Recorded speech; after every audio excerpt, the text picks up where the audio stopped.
Most people don't realize this, but the moment you reach for a lottery ticket, something deeper is happening. It's not just a game of numbers, it's a mirror. There's a reason why some people always feel unlucky no matter how many chances they take, and why others, even in silence, seem to attract fortune without effort. This isn't about superstition, it's about energy, awareness, and the state of your inner world. In the Shaolin tradition, we don't believe in random outcomes. There is no such thing as coincidence. Every win, every loss begins far before the result shows up. It begins in the mind, in the breath, in the way you stand in the world. In this video, I will share 4 simple words, only 4, but they carry the weight of centuries of spiritual training. Words that, if spoken with true presence, shift something invisible but very real.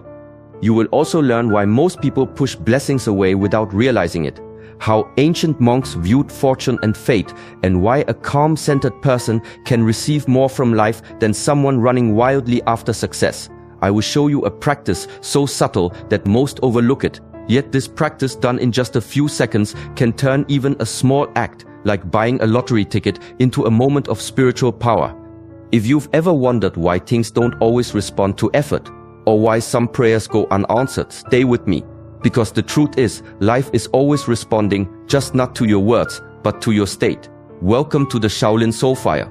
If you walk this path with sincerity, everything begins to change. Make sure to subscribe, and let's continue this journey together. Before the feet move, before the hand reaches, before the words are spoken, the monks ask one quiet question: is your energy clean or chaotic? This is not a moral question. It's not about good or bad. It's about clarity, intention, presence, because every action carries a vibration, and that vibration determines what kind of response the world will give you. I once watched an old master refuse to accept a gift, a beautiful box of tea brought by a wealthy man hoping to earn favor. The master smiled gently, placed his hand on the box, and said, "It's not the tea that is heavy, it's your energy." The man didn't understand. He had come with hidden motives, hoping to gain something in return. And the master felt it immediately, not in the words but in the field around them. Now consider this. When you walk into a shop and buy a lottery ticket, what's moving you? Excitement? Calm clarity? Or is it fear? A feeling of lack? The desperate hope that money will fix what discipline hasn't? The energy behind the action is the action. You can speak blessings with a bitter heart, and they will not land. You can pray from panic and wonder why nothing changes. But even one step, taken with clean energy, moves the entire path beneath your feet. So before the ticket, pause. Feel your breath. Ask the one question the monks never skip. Am I centered or am I grasping? Because when you chase from emptiness, you stay empty. But when you move from stillness, even the unseen begins to arrange itself around you. Most people speak words like wishes, soft, uncertain, as if they're asking the sky for mercy. But the old teachings are clear. Don't ask, align. The phrase, "I am already blessed," isn't some magic charm. It's a position, a stance. It's how a trained mind enters the world with steadiness, not need, with fullness, not hunger. In the Shaolin path, this is called internal authority. The strength to claim something before the outer proof arrives. It's not arrogance, it's clarity. The student who walks with gratitude before the reward is given is the one most ready to receive it. This idea echoes across cultures. In Vedanta, the teaching is simple. You are not lacking, you are not separate. The outer is simply a projection of the inner. So speak not from desire, but from knowing. The moment you say, "I am already blessed," you shift the signal. Life listens to that. There's an old story of a monk who during famine was asked why he looked so calm. He replied, "Because the field of my mind is fertile. Something will grow." And sure enough it did. Not through miracles, but through quiet readiness. To say "I am already blessed" is to plant a flag in the invisible. It's to speak from the mountain, not the valley.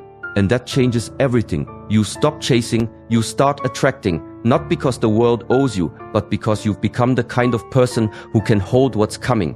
In the end, the words mean nothing if the posture isn't real. But when you mean them, when you say them with discipline, presence, and a trained heart, they stop being words. They become the beginning of movement. A mind that feels empty will always reach. It will grasp, cling, chase, because it believes something out there will make it whole. But the masters teach, emptiness attracts more emptiness. It doesn't matter if you're chasing money, love, or success. If you're coming from lack, you will multiply lack. That's why the phrase "I am already blessed" is not about pretending, it's about correcting the signal. The moment you say those words with presence, something shifts. Your breath deepens, the body softens, craving gives way to calm. You're no longer searching, you're sitting in enoughness, and that feeling, that quiet fullness, pulls things toward you. Not because you demanded it, but because you've become the kind of vessel life can pour into. There's a discipline to this. It takes training to speak from fullness when your bank account is low or when your plans are failing. But that's the test. The old monks would say, true power is shown not in control, but in stillness during the storm.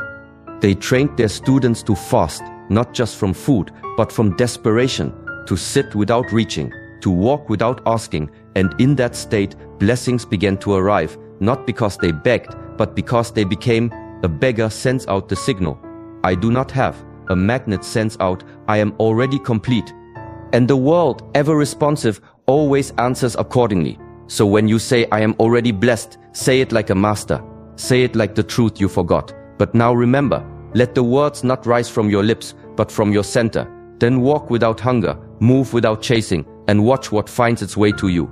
The more tightly you grip, the more life slips through your fingers. This is one of the oldest lessons. You can see it in nature, in relationships, in your own mind.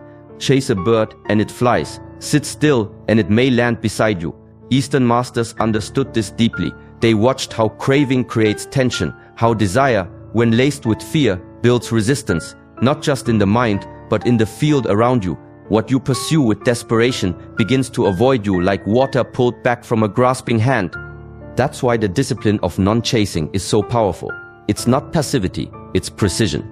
The martial artist doesn't lunge wildly. He waits, he breathes, he meets the moment, not with force, but with readiness.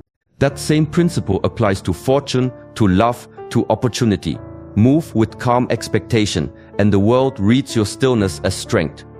There's an old Zen story of a student who asked, Master, how can I become enlightened?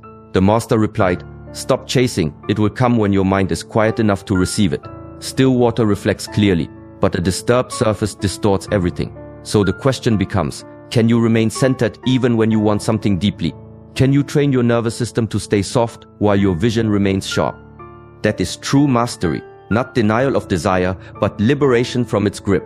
Want what you want, but don't beg. Stand like a mountain, walk like you already carry the blessing in your chest. Because when you no longer chase what's outside, what's meant for you starts moving your way.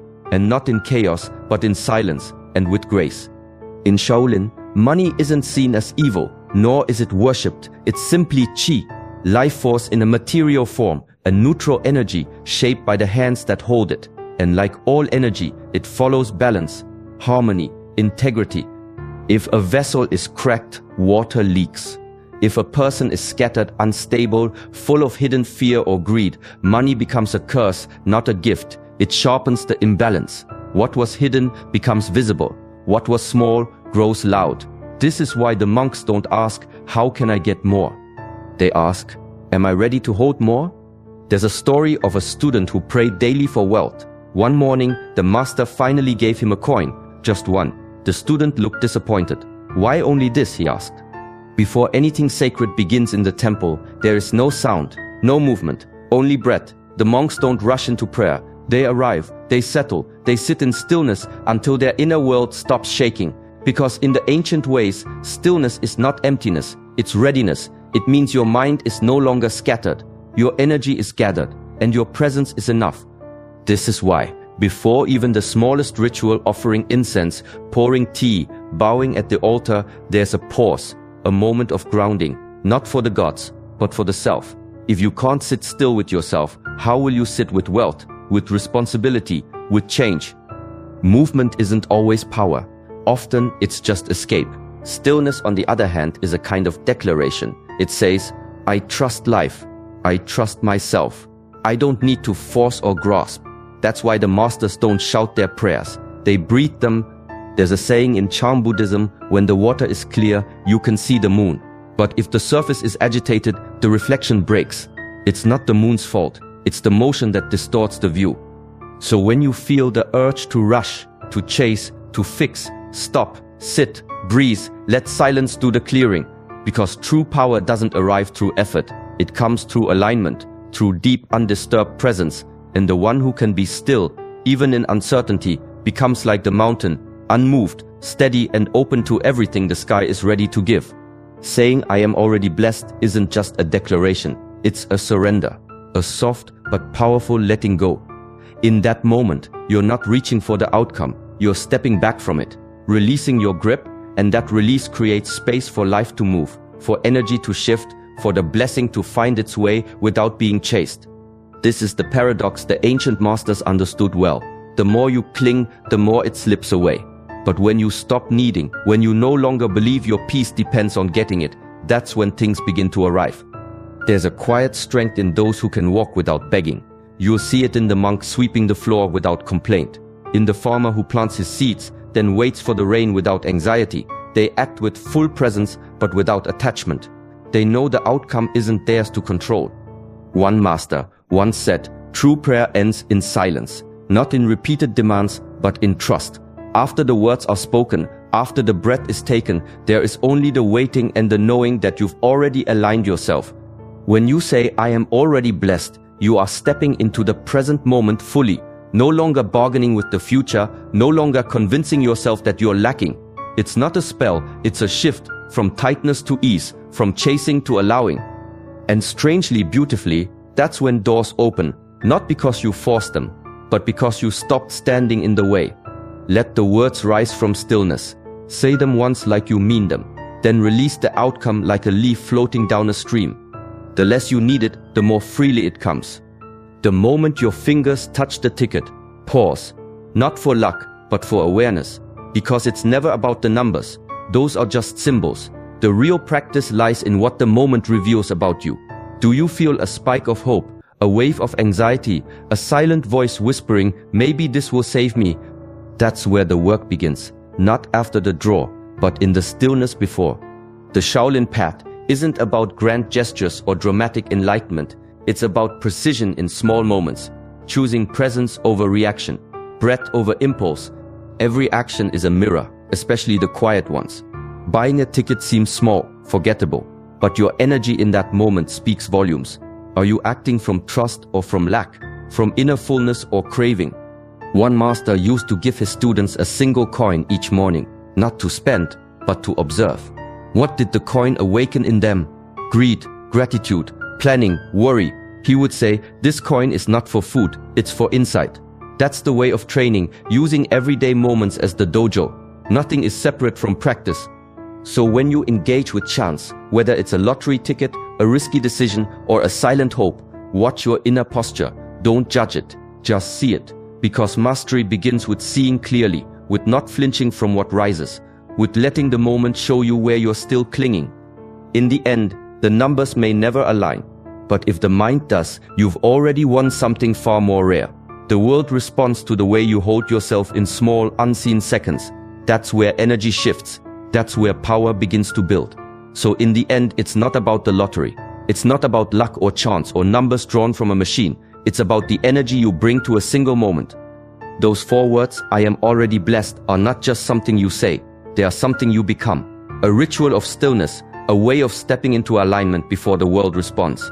Because the moment before you act, that's where the seed goes into the soil. That's where your state shapes your fate. Speak the words with breath. Say them with presence. Let them quiet the craving and anchor you in enoughness. And then, whether the ticket wins or not, you've already shifted something deeper. You've trained the mind, you've practiced calm, you've moved like a monk quietly, intentionally, without grasping. That is the real fortune. So as you move through your day, don't wait for special moments. Use the small ones. Buying tea, tying your shoes, reaching for your wallet. Ask yourself, what energy am I carrying right now? Because every moment holds the chance to choose mastery. Thank you for walking this path with us today. If this teaching spoke to something deep in you, gently tap like and subscribe to our channel. Shaolin Soul Fire will be here, steady, silent, walking beside you. The master said, "First, carry this without losing your peace. Then we'll see." The teaching was clear. Even small energy tests the container.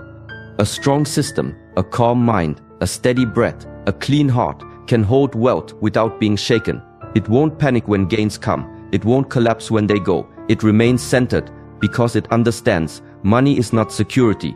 Presence is chi flows where it is respected, where it is not hoarded or feared or worshipped. It seeks openness, not desperation. So before asking for abundance, ask, is my body calm? Is my mind clear? Is my path honest? Because winning is not the challenge. Many people win. Few are prepared to hold what they receive. And in the end, it's not what enters your life that defines you. It's what you can carry with grace.